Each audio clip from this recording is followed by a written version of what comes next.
दोपहर का समय था। राजा अकबर अपने दरबार में बैठे कुछ सोच रहे थे। अचानक उन्हें बीरबल की कही हुई एक बात याद आई। उन्हें याद आया कि एक बार बीरबल ने उन्हें एक कहावत सुनाई थी, जो कुछ इस तरह से थी, खाने के बाद लेटना और मारने के बाद भागना एक सयाने मनुष्य की निशानी होती है।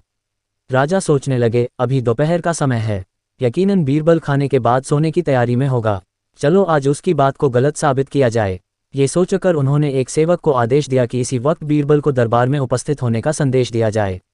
बीरबल अभी खाना खाकर बैठे ही थे कि सेवक राजा का आदेश लेकर बीरबल के पास पहुंचा। बीरबल आदेश के पीछे छिपे राजा की मंशा भली भांति समझ गए।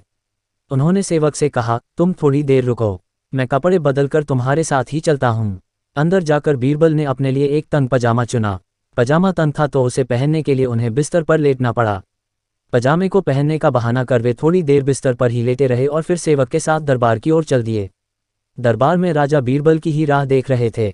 उनके वहां पहुंचते ही राजा ने पूछा, क्यों बीरबल, आज खाने के बाद लेटे थे या नहीं?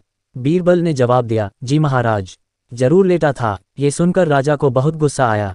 उन्होंने बीरबल से पूछा, इसका मतलब यह है कि तुमने मेरे आदेश का असम्मान किया? तुम उसी समय मेरे सामने क्यों उपस्थित नहीं हुए? इसके लिए मैं तुम्हें सजा देता हूँ।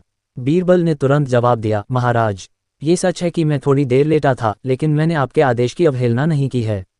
आपको मुझ पर यकीन न हो तो आप सेवक से इस बारे में पूछ सकते हैं। हाँ, ये अलग बात है कि मुझे इस तंग पजामे को पहनने के लिए बिस्तर पर लेटना पड़ा था। बीरबल की इस बात को सुनकर अकबर हंसे बिना रह न सके और उन्होंने बीरबल को दरबार से जाने दिया। कहानी से सीख। इस कहानी से हमें ये सीखने को मिलता है कि परिस्थिति को भांपते हुए हमारे द्वारा उठाया गया एक कदम हमें अनेक मुसीबतों से बचा सकता है।